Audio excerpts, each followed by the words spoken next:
I mean, is there like a welcoming or anything? If we don't say Yes, welcoming, thanks for joining us today. Yeah. Thanks for tuning in. So yeah, I think that intentionality. What?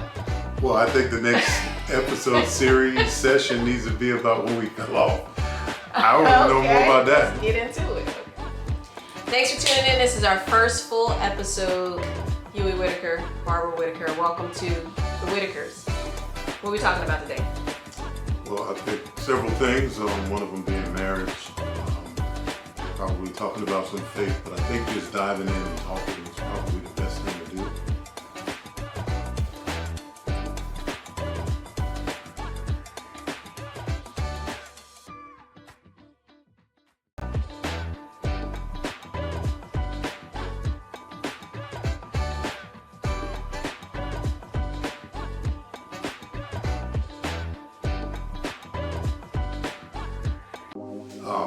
When it comes to marriage, one of the things Barbara and I actually believe in is having a plan. And I think we believe so many people don't have a plan. And believe it or not, we didn't have a plan. Ours was really just to... We thought we had a plan. Yeah, of course. I think everybody thinks they have a plan. And ours really was just get married and, I was going to play football forever without any injury or without any possibility of getting released or cut. It's a real term. And have kids and 5 and 5. I was good with 2, but he wanted 5. Yep, and live happily ever after, and that didn't necessarily happen. And not just 5 or 4, which what we have, but boys and girls. But none of that happened. Never got either though. None of that happened, and so we believe in marriage, and it is we believe divine kind of combining of 2 souls and spirits in harmony to create and procreate. Emphasis.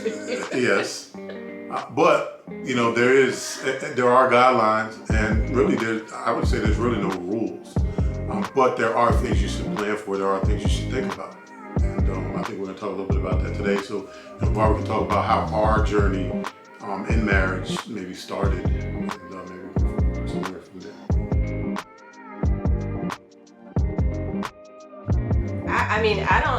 I remember being in my apartment with my best friend, and every girl has a thought in her mind about how she's gonna get engaged or how somebody may propose to her. Huey was in my apartment, and he came home, and there was a lasting question that I needed to have answered, and it was about some prior history of his. And he came in and he got down on the floor in my apartment, in my bedroom, and was like, hey, that thing that you've been asking about? He kind of pulled out this paper, and it had that information on there, and we won't go into those details right now, but if you want to, I don't mind. Okay, go ahead. You want me to go into it, or you want to go into it because you brought it up? So I was Okay, just willing to talk I'll go about into it then.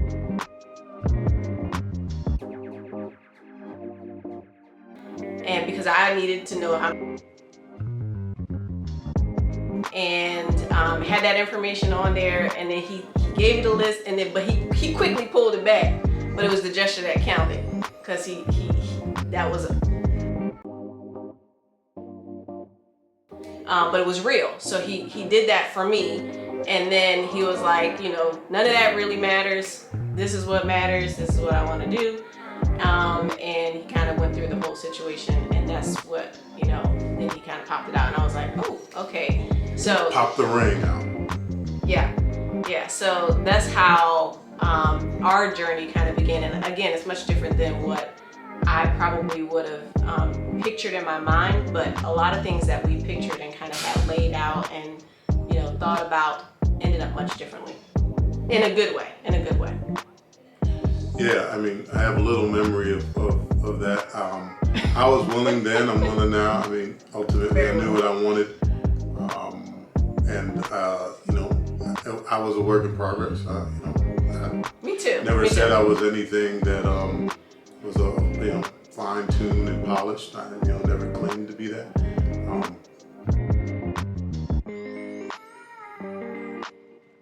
So yeah, that kind of kicked things off, got us engaged, moving in the right direction, or at least planning to move in the right direction, again, according to what we thought was the right plan. And I would say moving from there, we went to try to purchase property.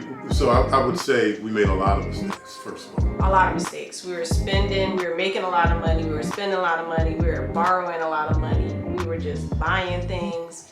And we got into an issue really quickly, especially getting pregnant fairly early. Well, before we got married, I was pregnant. So I was 6 months pregnant with our first daughter before we, at the time that we got married. And we did not get married because I was pregnant. So I want to make sure I say that too. That was not the defining reason of why we got married. We were planning to get married anyways. We were married before you had Janae. Yeah, we were married before. Before she was born. I was pregnant born. with her though. Yeah. Correct. Yeah. Well, sure. That's so kind of teeter.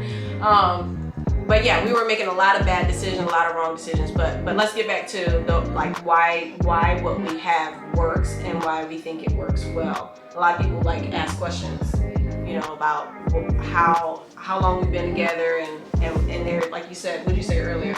Well, I think it's surprising, maybe, I think I look older, like I fit my age. Maybe Barbara doesn't in most people's eyes, but I think I fit my age. But when we say we have a daughter in college and I'm married for 19 years, it's definitely question marks. I can see it kind of people, start kind of, circling, their thoughts start moving. So, being married for a long time, when you say things like that, people do tend to listen or ask questions about things. I think for where we stand, we like to make sure that people have a clear outline, of whatever it is that they're doing now. Because, when we were just getting into it, we just were doing it, and we didn't really have, guidance. I think people gave us flexibility, freedom to do what we want to do.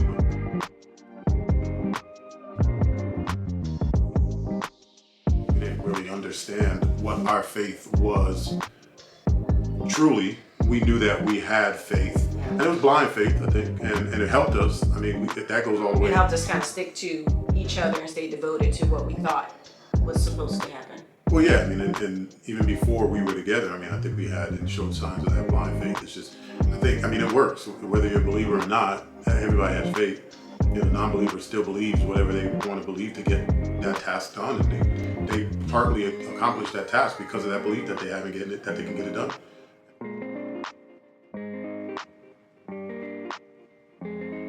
So, us combining efforts and moving towards one common goal was important. And for me, playing football, was kind of the dream, and getting an opportunity to do it at a decent level and seeing a lot of things.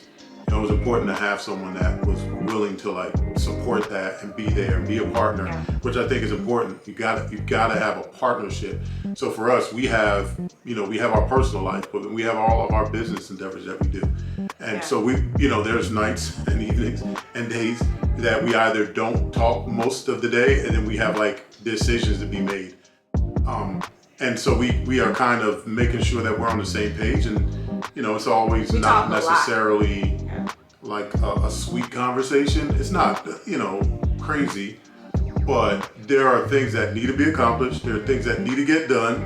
Because you're a task-oriented person. Yeah, and we just need to get the job done. You just want to know what you got to do, so at the end of the night, there's no questions. Because you're task-oriented, right? That's what it comes down. I think everybody should be task-oriented. It's you have a job, just get the job done. Yeah. But outside of that, it's accountability though too. If something didn't get done or something's not getting done, or what's going on. So, it's probably not a great thing if your partner is not if you're unequally yoked, right? Like one person's a go-getter, they want to go out there and accomplish and conquer the world, and the other one's kind of like, oh, well, let's just lay down a little longer. That works sometimes, but that gets kind of gets old for that person that's kind of up and at 'em.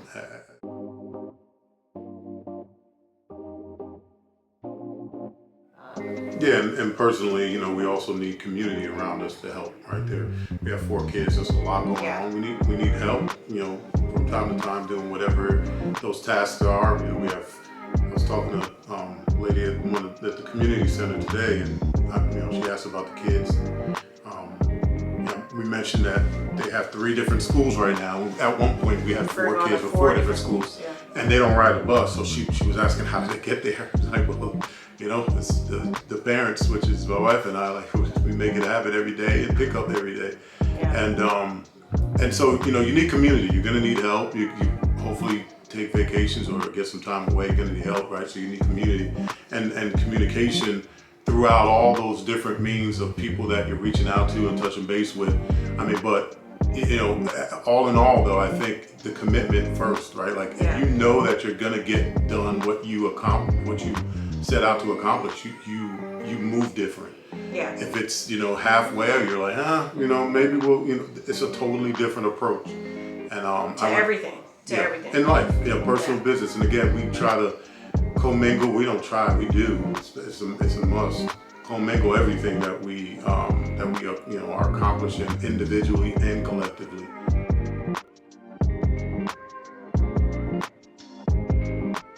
You have to. To that point, though, one of the things that you mentioned earlier was about football, and we were kind of talking about this too earlier, was when Huey was playing football. One of the things I used to always say is when he had decisions to make, I would always say, I didn't want to sway his decision. I know sometimes as females, we have ways to be very persuasive. There's certain things we could do to kind of get our way. And I wanted him to achieve his dreams, and I never wanted him to have, like a regret about any decision that he made, or for me to be a reason that he regretted making a decision. So whenever there was time to say, oh, I heard from this team, or I heard from here, or I'm gonna go here, what do you think about this? I would always say, I think you need to make that decision. I'm a big believer in, pray about it, and you'll be led accordingly, and whatever happens, either way, it'll be covered and it'll be fine. But he used to get upset with me a little bit because he's like, no, I want your input. And my input is I'm going to support whatever. If that's me being here with the kids, holding it down while you're, achieving your dream that you've been working all your life for, I am not going to stand in the way of that, because I believe that can be done and this can be done at the same time too. So I think, and he does the same. So when I'm looking to do something professionally, or like these, I like to do these little side projects and things, like he's always super supportive in any way possible. And that's really big for one of the reasons I feel like we work, because we have our own individual drive and things that we want to do that's always been there since before we met each other. And we're not so overbearing on each other that we can't allow the other person to still pursue those things. Yeah, so if we recap and kind of recommend, I think, one of the key elements is definitely having a plan seems to, or at least an idea of what it looks like, seems to be the best. Writing it down, route. making it plain. Yeah, and another thing that I would say is really just being loving. I mean, to show love is to always put that person ahead of you, or to always be kind to them, or to always support them. So for me, always being there for him, and vice versa. Like I never have to worry if he's going to have my back or provide me support or show me support in any way that's needed. And that's really, I think, at the crux of everything is giving the other person the advantage in any situation. That's how you truly show love. Yeah, and just remember, again, we're talking about support, and I think that's kind of what Barbara said. No, it's a partnership, right? But it's not a 50-50 partnership. You probably heard this is 100% partnership. Like you got to give your all, and I think that's kind of what she's alluding to. Like you got to do everything you can possibly do to make it a success. Yeah. If you do that, right, whether or not that other person does it or not, you've done all you can, and you leave it all out there on the field. All right, so that would be another kind of, again, recommendation recap. And then lastly, to me, and Barbara probably has some comments, community. make sure you're starting to establish your community, and sometimes that can be a little uncomfortable, right? Maybe you're not the most trusting person in people, but you More have so to. you than me in that one. Well, sure, but again, there's a lot of people that might not trust others, right? And they have to be a little vulnerable and kind of extend themselves out a little bit to make sure that they can start gathering the people in their lives that can help them establish the community support that they're going to need at some point in their life. Right. Yeah, I mean, the last thing I would say is that you gotta kill your flesh daily. I mean, there are just so many things that are pulling your attention and your time in every which direction, and you have to be intentional if you want to keep things together and keep it going strong. So we're very intentional. We kind of fell off a little bit in our relationship, and we figured it out, thankfully. And we're like, okay, no, we need to set time aside. So we started making sure we had our date nights on a regular basis and getting our vacations without the kids on a regular basis. So yeah, I think that intentionality what? Well, I think the next episode series session needs to be about when we fell off. I want to know more about that. Let's get into it, okay? You know we don't know when we fell off. You don't know when we were struggling a little bit. Okay, that's cute. That's cute. I appreciate that. No, that's cute. You exit out. That's good. So anyways, stay rooted in Christ, and we'll see you next time. bye. Make sure you like, subscribe.